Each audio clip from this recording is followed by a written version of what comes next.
नमस्कार, India real estate guide में आपका एक बार फिर स्वागत है। आपके साथ मैं हूं विपिन भट्ट। तो मुंबई की शक्ल बदलने की कोशिश लगातार होती रहती है और उसके लिए अलग अलग चीजें आती रहती हैं। कभी इसे शंघाई बनाने की बात होती है तो कभी इसे वर्ल्ड क्लास सिटी बनाने की बात होती है, और उसी में एक चीज आती है, वो है इस शहर का डेवलपमेंट प्लान जो 20-20 साल के लिए बनता है। एक बार फिर मुंबई का डेवलपमेंट प्लान इन दिनों चर्चा का विषय बना हुआ है, क्योंकि बीएमसी यानी कि यहाँ की म्युनिसिपल कॉर्पोरेशन ने उसे बनाया, लेकिन यहाँ की सरकार को उस पर ऐतराज था, क्योंकि पास करने की अथॉरिटी उन्हीं के पास होती है और साथ में आम जनता का भी बड़ा ऐतराज आया उसके ऊपर। तो आखिर क्या कारण रहे कि इस डेवलपमेंट प्लान को खारिज करना पड़ा या कुछ समय के लिए टालना पड़ा? अब 4 महीने बाद एक नया प्लान आएगा, तो क्या कमियां थी और क्या कुछ करना चाहिए? और सबसे ऊपर होगा शहर का विकास। शहर के लिए सबसे अच्छा क्या होगा, क्योंकि देश का सबसे बड़ा शहर है, देश की आर्थिक राजधानी है, पूरी दुनिया की निगाहें इस पर होती है। तो आज इसी पर होगी हमारी चर्चा केंद्रित, और इस चर्चा को करने के लिए हमारे साथ हैं आज दो खास मेहमान। उनका तारुफ मैं आपसे कराता हूं। राइसिस फॉरास के मैनेजिंग डायरेक्टर पंकज कपूर साहब हमारे साथ हैं, और आज एक और नए मेहमान हमारे साथ इस शो पर जुड़ रहे हैं, वो है राहुल कादरी साहब। आप आर्किटेक्ट हैं और अर्बन टाउन प्लानर भी हैं। आप दोनों का बहुत बहुत स्वागत है। तो शुरुआत पंकज जी मैं आपसे करता हूं। डीपी को बनाया गया, बनाने में काफी वक्त लगता है, 2-3 साल की मेहनत रही होगी, और फिर ये हुआ कि सरकार की तरफ से बाकायदा बयान आया, मुख्यमंत्री साहब ने कहा कि हम इसे खारिज कर रहे हैं। तो ये कन्फ्लिक्ट कैसे, क्योंकि एक बॉडी बनाती है, दूसरी खारिज करती है, दोनों के बीच में क्या कोई समन्वय, कोई कोऑर्डिनेशन नहीं रहता है, क्योंकि बड़ा मेहनत और खर्चीला काम है? देखिए, जो मिस्टेक्स आई और जिस हिसाब से वो मिस्टेक्स मीडिया में दिखाई गई और जिस स्केल पे वो मिस्टेक्स दिखी, उससे ज़रूर लगता है कि कहीं चूक हुई थी। और कई जगह पे जो है अलग अलग पर्सपेक्टिव थे। लोगों ने एक सेगमेंट था, हालांकि मैं भी सोचता हूं कि मुंबई की एफएसआई बढ़ानी ही पड़ेगी। जिस हिसाब से कॉम्प्लेक्सिटीज हैं, आप उसको रिजॉल्व नहीं कर सकते जब तक आप इसको बढ़ाएंगे नहीं।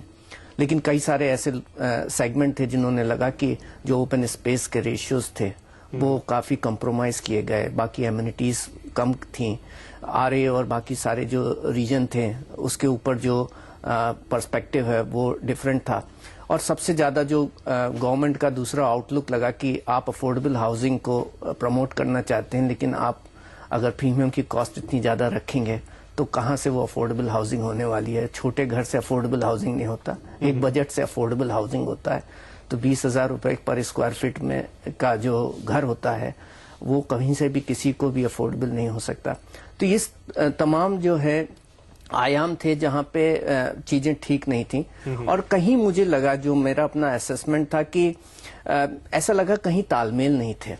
जब इसको प्रपोज किया गया कि एक ऑब्जेक्टिव लेकर के हमने बात की, आगे चलते चलते हमें लगा कि हमको इसकी जगह पे थोड़ा एफएसआई बढ़ा देना चाहिए, और आपने वो एफएसआई बढ़ा दिया। कुछ लोगों ने डिसीजन ले लिया, लेकिन उसके साथ साथ जो इंडेक्सिंग की जाती है कि आपकी एमिनिटीज का स्पेस कैसे बढ़ाना चाहिए, बाकी चीजें, वो हो नहीं पाई, तो तालमेल नहीं रहा। राइट। कादरी साहब के पास आता हूं। आप अर्बन टाउन प्लानर भी हैं, आर्किटेक्ट भी हैं, तो दो तरह की हमको यहाँ पर विरोधाभास दिखाई दिए प्लान के अंदर। एक तो ये है कि आपसे गलती हो गई, मैपिंग में गलती हो गई, कुछ और चीज थी, कुछ और दिखा दी गई, और एक ये है कि आपकी जो सोच है वही अलग है। सरकार का मानना है कि आरए जैसी जगह पर ग्रीनरी ही रहनी चाहिए, लेकिन आप कह रहे नहीं, उसमें डेवलपमेंट कर दीजिए, नहीं तो इंक्रोचमेंट हो जाएगा, वहां पे अतिक्रमण हो जाएगा। तो आपके हिसाब से इस पूरे प्लान में कितनी खामियां थी और कौन सी जगह जहां फोकस रखना चाहिए? क्योंकि छोटी मोटी गलतियां तो करेक्शन, जो मिस्टेक्स हो गई वो तो ठीक कर दी जाएंगी, लेकिन जहां डिफरेंस ऑफ थॉट है उसको कैसे ठीक करेंगे? देखिए, मेन डिफरेंस ऑफ थॉट ये है कि जो डिक्लेयर किया था कि मुंबई को इंक्लूसिव बनाना है, एनवायरमेंटल बनाना है, अफोर्डेबिलिटी बनानी है, तो वो जो एम्स थे वो अभी है ही नहीं प्लान में। उन्होंने सब जो इन्वायरमेंटल के लिए, इंक्लूसिव के लिए डाइल्यूट किए हैं, सब स्टैंडर्ड्स डाइल्यूट किए हैं। ओपन स्पेस स्टैंडर्ड्स कम किए हैं, नेशनल स्टैंडर्ड 6 है, इंटरनेशनल स्टैंडर्ड 10 है। यहां बोल रहे हैं 2 स्क्वायर मीटर्स पर पर्सन इनफ है, बट 2 स्क्वायर मीटर्स किस हिसाब से? 2 स्क्वायर मीटर्स में मुंबईकर का हेल्थ बढ़ेगा कि नहीं? हमारी हेल्थ कॉस्ट बढ़ेगी, जरूर बढ़ेगी। तो इसमें डेंजर है बहुत। ये स्टैंडर्ड्स बहुत सोच के, बहुत सालों से सोच के स्टैंडर्ड्स बनाए गए हैं, और इनको ऐसे ही तुरंत 6 से 2 लाना, ये कैसे किया है, किसने किया है और क्यों किया है, कोई बता नहीं रहा। तो ये तो मेन यही है कि ये स्टैंडर्ड कम हुई है। तो बाकी के स्टैंडर्ड भी, नंबर ऑफ स्कूल्स पर square kilometre, number of hospitals पर स्क्वायर मीटर, ये डेवलपमेंट प्लान में सब उनको कम किया। तो आप कहेंगे कि सरकार ने स्क्रैप वर्ड यूज करें या जो भी कहें, अच्छा किया ये डिसीजन लेके कि जाइए दोबारा देखिए फिर बना के लेकर आइए, गलतियां बहुत हैं? नहीं, ये क्या है, ये खाली टाइम दिया गया है ये छोटी मोटी मैपिंग प्रॉब्लम्स को करेक्शन करने के लिए। कोई बता नहीं रहा है गवर्नमेंट में या कहीं भी कि पॉलिसी इसका ठीक है कि नहीं, Right. ये मेन डायरेक्शन ठीक है कि नहीं, उसके बारे में सब चुप है। और सीएम ने भी कहा है, बाकी लोग ने कहा है कि एफएसआई का जो बढ़ाव है इसमें वो बदलेंगे नहीं, तो मेन पॉलिसी बदलेंगे नहीं। तो ये 4 महीने में क्या करेंगे, ये इम्पोर्टेंट नहीं है कि करेक्शन होगा, पर पॉलिसी करेक्शन होंगे कि नहीं वो इम्पोर्टेंट है। Right. और उस पे बात हो नहीं रही अभी तक। राइट, पॉलिसी करेक्शन पे बात नहीं हो रही। एक बड़ा मुद्दा उठा था हेरिटेज बिल्डिंग्स का कि 1000 से ज्यादा हेरिटेज बिल्डिंग्स को आउट कर दिया गया। अब ये हेरिटेज बिल्डिंग एक ऐसी चीज है पंकज जी कि आपके घर में बहुत सारा सामान है, इकट्ठा होता जा रहा है। अब आप उसमें से कौन सा रखेंगे, कौन सा निकालेंगे, क्योंकि अगर भरता गया घर तो एक दिन जगह खत्म हो जाएगी। हेरिटेज बिल्डिंग अपनी जगह बहुत इंपॉर्टेंट है, लेकिन अगर आपको शहर को ग्रो करना, ऐसे शहर को जिसमें जगह की पहले से कमी है, तब ये डिसीजन कैसे, क्या उन्होंने सही किया 1000 बिल्डिंग हटा के, या नहीं आपको हाथ नहीं लगाना चाहिए था? एक तरीके से मैं ये सोचता हूं कि आपको कुछ रैशनल डिसीजंस लेने जरूरी हैं। आप एक असेसमेंट कीजिए, आप कीजिए उसकी हेरिटेज इंपॉर्टेंस क्या है, आप हिस्ट्री के पॉइंट ऑफ व्यू से उसकी क्या इंपॉर्टेंस है, आप जो है सिटी के एस्पेक्ट्स पे और टूरिस्ट के एस्पेक्ट्स पे उसकी क्या इंपॉर्टेंस है। अगर आप इसको सब चीजों को एक तरीके से वे करेंगे तो आप देखेंगे। और मैं ये मानता हूं कि अगर एक डिलैपिडेटेड बिल्डिंग है जिसकी कोई इंपॉर्टेंस नहीं है, जहां पे आप खुद ही नहीं देखते उसको और आप बोलिए कि वो हेरिटेज है और हम उसको प्रोक्योर करेंगे, तो मैं ये सोचता हूं कि ये गलत है। तब हम आप अपनी सिटी की उस ज्योग्राफी के और उसके रिसोर्सेज को ऑप्टिमाइज नहीं करते हैं। घर में पड़ा हुआ एक कबाड़ है जिसकी कोई देखभाल नहीं करता, या तो आप उसको इम्पोर्टेंस दीजिए और आप उसकी देखभाल कीजिए और आप उसको हेरिटेज का एक दर्जा दीजिए जो होना चाहिए, और उसकी वो सिग्निफिकेंस अगर हो तो आप कीजिए। अदरवाइज सिटी के अंदर हमारे यहाँ ऑलरेडी प्रॉब्लम रही है, मेरे पास स्पेस नहीं है टू हाउस दोज पीपल। हमारे पास 52% ऑफ द डीपी रोड जो पिछले प्लान की थी वो अभी तक बनी नहीं है। वो सब एरिया स्लम्स में क्रिएटेड है। तो जब तक हम थोड़ी इंजीनियरिंग नहीं करेंगे, हम इस और यहाँ पे हम ज्यादा स्पेस क्रिएट नहीं करना चाहेंगे, हम ये सब प्रॉब्लम सॉल्व नहीं कर सकते। तो मैं ये नहीं कहूंगा कि आप सारी हेरिटेज बिल्डिंग को हटा दीजिए। मैं ये जरूर बोलूंगा कि आप उसकी सिग्निफिकेंस को एक तरीके से प्रैक्टिकल डिसीजन लीजिए, उसको रेट कीजिए, रैंक कीजिए, और जो इम्पोर्टेंस वाले हैं आप उसको मेंटेन कीजिए और उसको हेरिटेज का स्टेटस आप मेंटेन करते रहिए। लेकिन जो नहीं है और जो कबाड़ की तरह आज अपनी अहमियत दिखा रही हैं, उन पे आप विचार कर सकते हैं जरूर। तो यहाँ पर अब इस चर्चा में हम लेने जा रहे हैं एक छोटा सा ब्रेक, लेकिन जब ब्रेक से वापस आएंगे तो बात करेंगे कि इस शहर को आखिर किस तरह की चीजों की जरूरत है। क्या ऊंची बिल्डिंगें यहाँ पर चाहिए, या उससे पहले आपको जो नीचे का इंफ्रास्ट्रक्चर है उस पर ध्यान देना होगा? आपकी हेल्थ कैसी रहेगी, एजुकेशन के लिए क्या होगा, ये सारा जो आयाम है एक डेवलपमेंट प्लान के, उन पर कितना फोकस है, चर्चा करेंगे इस छोटे से ब्रेक के बाद।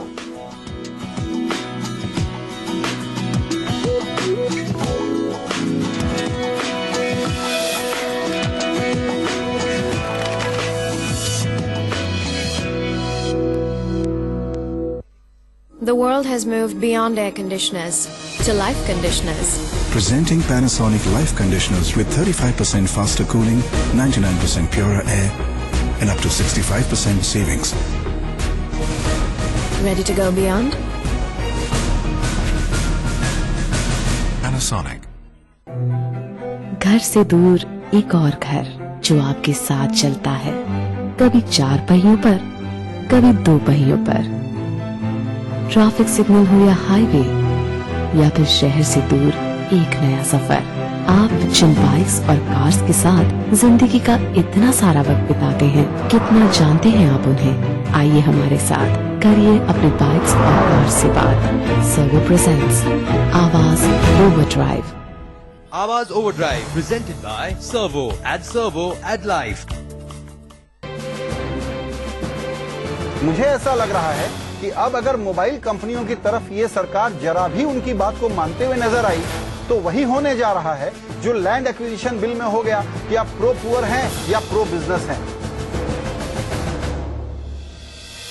मैं फोरकास्ट कर रहा हूं कि नरेंद्र मोदी की सरकार नेट न्यूट्रलिटी के वैसे डाल्यूशन की तरफ किसी हालत में नहीं जा सकेगी जिधर मोबाइल टेलीकॉम कंपनियां ले जाना चाह रही हैं। इंटरनेट और सोशल मीडिया पर आपकी आजादी बनाए रखने के लिए CNBC आवाज की एक खास मुहिम, साइबर स्वराज बचाओ।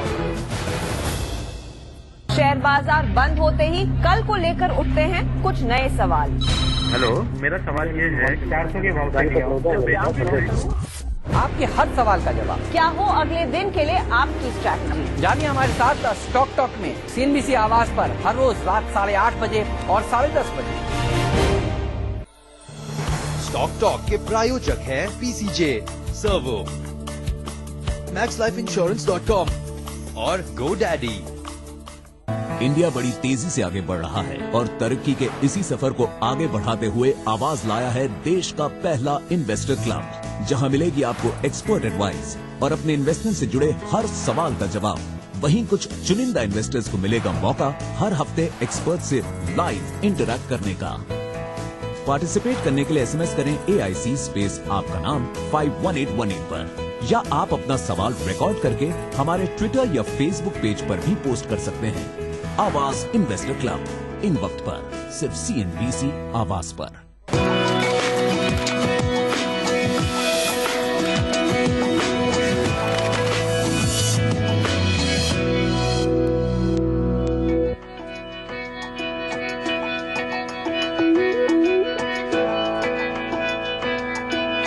Welcome back. India real estate guide में यहाँ पर चर्चा हो रही है मुंबई के डेवलपमेंट प्लान की कि उसे फिलहाल के लिए तो खारिज कर दिया गया, लेकिन जब नया प्लान आएगा तो उसमें होना क्या चाहिए, किन चीजों पर एम्फेसिस होना चाहिए, तभी शहर का विकास होगा। राहुल साहब, आपसे जब बात कर रहे थे अभी शो के पहले, तो आपने कहा था कि एग्जैक्टली अब मुंबई में पॉपुलेशन का इन्फ्लक्स तो रुक गया, ऐसा नहीं हो रहा है कि आपको रोज बहुत बड़े पॉपुलेशन का सामना करना पड़ रहा है। ऐसे में जो पिछले प्लान की कुछ कमियां थी उसको इस प्लान में कैसे सुधार सकते हैं, या उस पर कोई ध्यान है या नहीं है? जी एक चीज जो ये प्लान में पहले प्लान से अच्छा है ये कि लैंड यूज प्लान में अभी काफी छूट है। पहले प्लान में ऐसे था कि आप सब लोग यहीं रहेंगे, वर्क प्लेस ऑफ वर्क यहाँ दूर रहेगी, इंडस्ट्री वहां रहेगी, तो लैंड यूज में बहुत स्पेसिफिक था। ये प्लान में अभी 2 जोन है, रेजिडेंशियल कमर्शियल। तो कमर्शियल रेजिडेंशियल भी रहेगा, उसके साथ थोड़ी कमर्शियल भी रहेंगी, और बड़ा जोन जो है बीच में जो है वो है कमर्शियल रेजिडेंशियल। तो उसमें ज्यादा ऑफिसेज भी बन सकती हैं, इंडस्ट्री भी लाइट वेट हो सकती है। तो ये जो मेजर चेंज है प्लान में, policy change, it is very good. तो करेंगे कैसे? क्योंकि अभी हम देखते हैं मुंबई में काम करने का सारा एक तरफ साउथ बॉम्बे में, और आपके फिर सबब से लोग ट्रैवल करके आते हैं, उसके अलावा ज्यादा जगह है नहीं, तो वो होगा कैसे? जो रीडेवलपमेंट होगी, जो भी प्लॉट की रीडेवलपमेंट में, जो अर्लियर रेजिडेंशियल जोन में रेजिडेंशियल ही अलाउड था, अभी ग्राउंड फ्लोर में रेस्टोरेंट भी अलाउड है, ओके, शॉपिंग भी अलाउड है। पहले शॉपिंग स्ट्रीट्स थे, तो अभी वो जोन में थोड़ा छूट है। तो कमर्शियल एक्टिविटी, डॉक्टर्स के क्लिनिक, छोटे ऑफिस, जिम्स वगैरह, तो और कमर्शियल अभी अलाउड है रेजिडेंशियल जोन में। पर जो बीच में जोन है जहां हमारी ट्रेन लाइन है, वहां उन्होंने कमर्शियल रेजिडेंशियल बनाया है, तो ऑफिसेज भी बन सकती है। तो अगर रीडेवलपमेंट में मिक्स्ड यूज भी हो सकता है, नीचे ऑफिस और ऊपर घर, वो भी अलाउड है, which is very good, because then लोग पैदल भी आ सकते हैं काम पे और स्टेशन के पास. तो that is one good thing they have done in this plan from the earlier land use plan point of view. पर जो है, जो इन्फ्लक्स कम है, इन्होंने जो कहा, एक चीज है कि जो बड़े बड़े स्लम्स हैं उन्होंने ये प्लान के बाहर छोड़ा है, वो गलत है. क्योंकि वडाला बहुत बड़ा स्लम है, धारावी बहुत स्लम है, बड़ा स्लम है, नॉर्थ में भी बहुत बड़े बड़े स्लम है. उन्होंने खाली एक ग्रे पैच बनाया है, बोले ये प्लान के अंदर नहीं है. ये बात गलत है. Okay. Everybody living in Bombay should be in the plan. All units should be within the plan. They should. So almost, I think someone has done a study. 25% of the area available is out of the plan. Okay. Which is a bad thing. बहुत concern की बात है इसी पे, क्योंकि slum का जिक्र निकाला कादरी साहब ने. तो आरए की जब बात आई तो वहां पर हम देखते हैं कि बहुत दिनों से पेपर में, जैसे आप कह रहे थे, हर तरफ चर्चा हो रही थी. तो बीएमसी कमिश्नर का वहां पर बयान छपता है कि भाई हम ये चाहते हैं कि आरए एक दूसरा धारावी ना बन जाए, वहां पर भी इंक्रोचमेंट ना हो जाए, फिर आप उसे बचा नहीं पाएंगे, इसलिए हमने आरए को एक डेवलपमेंट जोन बनाने की बात रखी.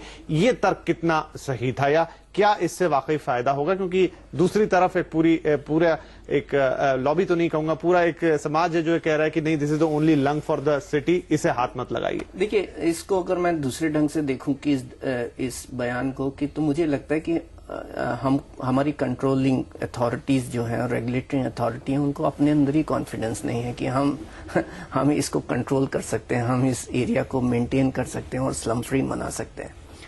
और यही एक सबसे बड़ा प्रॉब्लम है कि आप प्लानिंग अपने डिफिडेंस के ऊपर कर रहे हैं, और वो गलत है. क्योंकि अगर शहर में एक पीस है जिसको हमने आज तक बोला कि यही लंग्स बचा है, और अगर आप उसको ही हटा देंगे तो गलत है. अगर आप इंटीग्रेट करते हैं वहां मोबिलिटी इंप्रूव करने के लिए, कि अगर आप, जो मैं देखता हूं कि आरए के थ्रू अगर आप एक टनल के थ्रू अगर थाने को इंटीग्रेट कर दें, तो आप इंफ्रास्ट्रक्चर डेवलपमेंट के पॉइंट ऑफ व्यू से अगर कुछ वहां पे चेंजेस लाना चाहते हैं, मैं ये बोलूंगा कि अच्छा है, क्योंकि ये स्पार्शल मोबिलिटी को इम्प्रूव करता है. और हमारे यहाँ का मेजर कंजेशन का प्रॉब्लम है मुंबई के अंदर, और सिटी की कॉम्प्लेक्सिटी इस कंजेशन के साथ है. तो जितना अच्छा सर्कुलेशन आप क्रिएट कर सकते हैं तो ठीक है, लेकिन आप उसको रेजिडेंशियल जोन और वहां पे हाई डेंसिटी लेकर के आए, वो गलत है. उस माहौल के अनुकूल का अगर आप छोटा मोटा इंटीग्रेट कीजिए, जो हो सकता है कि वो टूरिज्म के पॉइंट ऑफ व्यू से आप वहां पे कुछ करिए, तब तक ठीक है. अदरवाइज एक नेसेसिटी है एज सच, एक सिटी जहां पे बता रहे हैं राहुल जी कि 2% की अगर ओपन एरिया रह गया, और जो बचा हुआ एरिया है अगर आप उसको भी कंज्यूम करना चाहेंगे, तो शायद इसका हेल्थ के ऊपर बहुत इम्पैक्ट पड़ेगा. और क्योंकि मैं उस साइट पे रहता हूं, तो मुझे ये मालूम है कि वहां पे जो रेस्पिरेटरी प्रॉब्लम्स होती है, आप भी शायद उधर ही साइड में रहते हैं, तो मुझे ये लगता है कि कहीं ना कहीं हमको इस तरफ ध्यान देना भी पड़ेगा कि हमारी एयर कितनी पॉल्यूटेड है, और अगर हम क्लीन रख सकते हैं, उसको रख सकते हैं. अगर हम इसको रिमूव कर रहे हैं, तो मेरे पास दूसरे ऑल्टरनेटिव क्या है जिसके बेसिस पे हम यहाँ की इस प्रॉब्लम को रिजॉल्व कर पाए. तो जब तक हम उस तरफ ध्यान नहीं देखेंगे तो गलत है. और आप किसी भी चीज को ये नहीं तर्क दे सकते हैं कि अगर मैंने वहां पे डेवलप नहीं किया तो एक दिन तो और मैं आप एक और छोटी सी चीज बोलूं कि आप चंडीगढ़ का अगर आप प्लान देख लीजिए, चंडीगढ़ में ओपन एरिया को वो सिक्योर कैसे करते हैं, वहां बहुत ही क्लोजली जो है वो पेड़ लगा देते हैं, कि इतने पास पेड़ लगाते हैं कि वहां स्लम भी नहीं बन सकता. मैंने 2-3 जगह इस तरीके से देखा. तो इस तरीके के इनोवेशन के थ्रू आप स्लम फ्री मेंटेन कर सकते हैं, आप विजिल कर सकते हैं, आप पॉलिसी, आपके विल के ऊपर डिपेंड करेगा कि आप उसे, तो मतलब आप समस्या को दूसरी तरफ ना मोड़ें, जो समस्या है उसको सुलझाएं, ना कि उसका उल्टा समाधान आप देने की कोशिश करें. यहाँ पर राहुल साहब भी कुछ कहना चाहते थे, लेकिन मैं लूंगा यहाँ एक छोटा सा ब्रेक, क्योंकि ये जरूरी है. और जैसे ही ब्रेक से आएंगे तो राहुल साहब का इस पर रिएक्शन लेंगे कि वो इस समस्या के बारे में क्या राय रखते हैं. छोटे से ब्रेक के बाद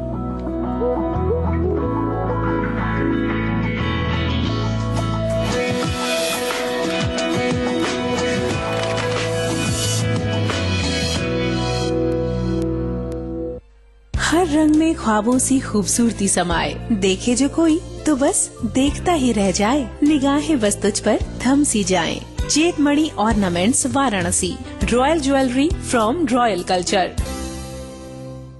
अब पूरे 1 घंटे नॉन स्टॉप कमाई बिना किसी रुकावट के। पब्लिक डिमांड पर आपका मनपसंद स्टॉक शो अब 1 घंटे बिना कमर्शियल ब्रेक्स के। लगातार स्टॉक रिकमेंडेशन। हम देंगे ट्रेडिंग और इन्वेस्टमेंट्स पर आपके हर सवाल के जवाब, वो भी लगातार। आपके सवाल हमारे जवाब, कोई भी शेयर हो फटाफट एडवाइस, वो भी non stop. Stocks on demand, आपकी अपनी हेल्पलाइन, रोज शाम 7 से 8 बजे सिर्फ CNBC आवाज पर। स्टॉक ऑन डिमांड के प्रायोजक हैं HPCL। टेक्नोलॉजी ना होती तो इनका क्या होता, जिनके प्रोफाइल डेट बदलने से पहले अपडेट हो जाते हैं। लाइक और कमेंट जिनकी लाइफ में है permanent.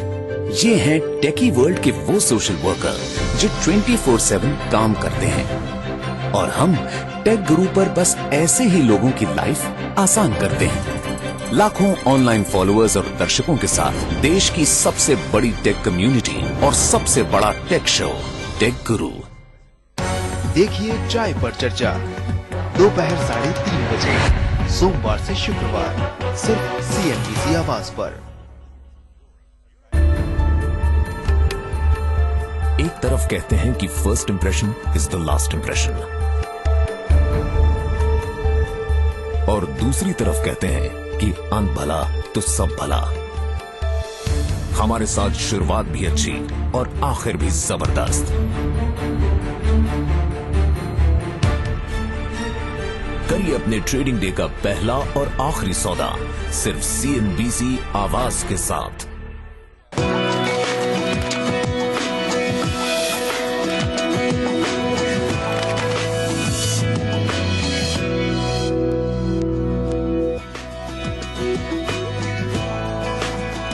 Welcome back. India real estate guide में बड़ी ही अच्छी चर्चा यहां पर चल रही है। बात हो रही है मुंबई के डेवलपमेंट प्लान की, तो क्या कमियां हैं, क्या होना चाहिए, कहां वो चीजें हैं जिन पर ध्यान होना चाहिए और किन पर ध्यान नहीं दिया गया है। राहुल साहब बात कर रहे थे आरए में डेवलपमेंट प्लान की, और वहां पर पंकज जी ने अपनी बात रखी। आप भी कुछ कहना चाहते थे, आप कैसे देखते हैं इस चीज को?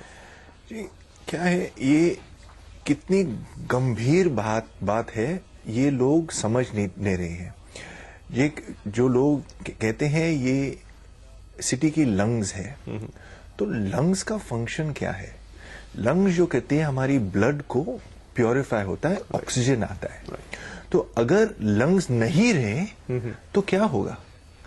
तो this is such an important part of oxygen and purifying air for the city.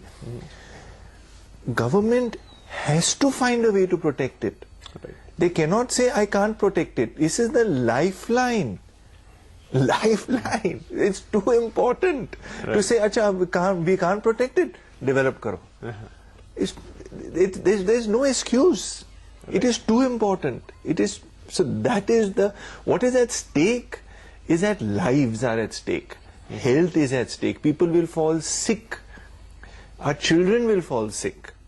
Their health, their studies, they will not be able to do their studies, they will not be able to grow. Our own health, tuberculosis, there's so many respiratory diseases which are there, which we spend so much money for today, वो सब will increase much more. So it is too crucial. चूंकि अंतिम चरण में है कार्यक्रम के, जल्दी जल्दी आप लोगों का रिएक्शन लूंगा कि जो सबसे बड़ी समस्या, मतलब डेवलपमेंट प्लान तो वैसे शहर के लिए ओवरऑल प्लानिंग होती है, लेकिन आपने FSI बढ़ा दी, लेकिन नीचे का इंफ्रास्ट्रक्चर आज भी हम जानते हैं कितने ट्रैफिक जैम्स होते हैं। वैसे ही एक ऐसा शहर है जहां जगह की कमी है। इससे कैसे निपटेंगे? कितना प्रैक्टिकल होगा कि आप FSI बढ़ा, लोअर परेल जहां पर हम तीनों बैठे हैं इस वक्त, वहां पर भी आप देखिए कि बहुत ऊंची ऊंची इमारतें आ चुकी हैं, लेकिन जो रोड है बीच का बहुत छोटा है। देखिए, कुछ हद तक इन्होंने कोशिश की है कि हम आदमियों को जो है ना पब्लिक ट्रांसपोर्ट पे इंड्यूस करेंगे। हालांकि जो दूसरी हमारी चर्चा आपस में हम बातचीत कर रहे थे कि केवल 7% ही पॉपुलेशन ऐसी है जो कार यूज करती है। ज्यादातर लोग वॉक टू वॉक करते हैं, 40%। आप देखें तो हमारी जो ट्रेनें हैं, भले परसेंटेज जो भी वो भी पूरी तरह से ऑक्यूपाइड हैं, रोड्स हैं वो भी पूरी तरीके से ऑक्यूपाइड है।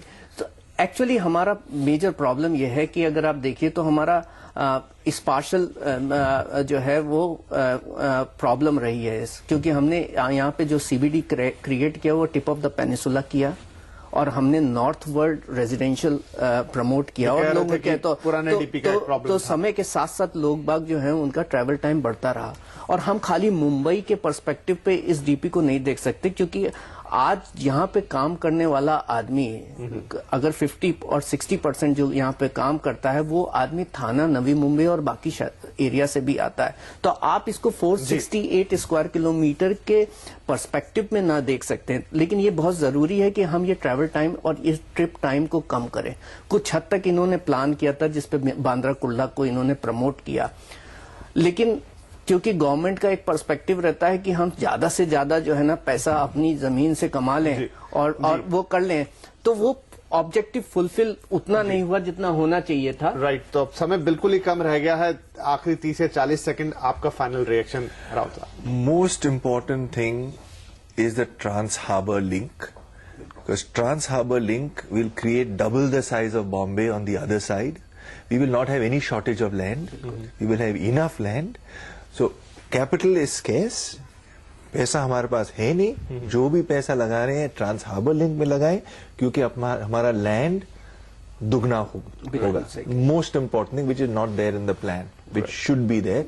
दे have to think of Maharashtra as a whole, not only Bombay as a whole. So that's MMR region, तो पूरे MMR रीजन और अगर और थोड़े बड़े स्कोप पर देखें तो पूरे महाराष्ट्र के हिसाब से, क्योंकि जो उसका सेंटर पॉइंट है वो मुंबई होता है, उसका इम्पैक्ट चारों तरफ आता है. तो ये चर्चा हमने की, डेवलपमेंट प्लान की. अभी 4 महीने का वक्त है जिसमें दोबारा इसको पेश किया जाएगा. इस बीच भी हमारी चर्चा लगातार होती रहेगी कि और कहां कमियां हैं, लेकिन फिर एक बार बैठेंगे जब ये प्लान आ जाएगा कि आ तो गया, क्योंकि अगले 20 साल उसी को चलना है. तो अब ये कितना इफेक्टिव होगा, कितना प्रभावी होगा, क्या अभी भी चेंजेस की जरूरत है? CNBC आवाज पर लगातार इस पर बातचीत होती रहेगी. आज के इस कार्यक्रम में शामिल होने के लिए पंकज जी आपका और राहुल जी आपका बहुत बहुत शुक्रिया. आपसे अगले हफ्ते फिर मिलेंगे, तब तक के लिए नमस्कार.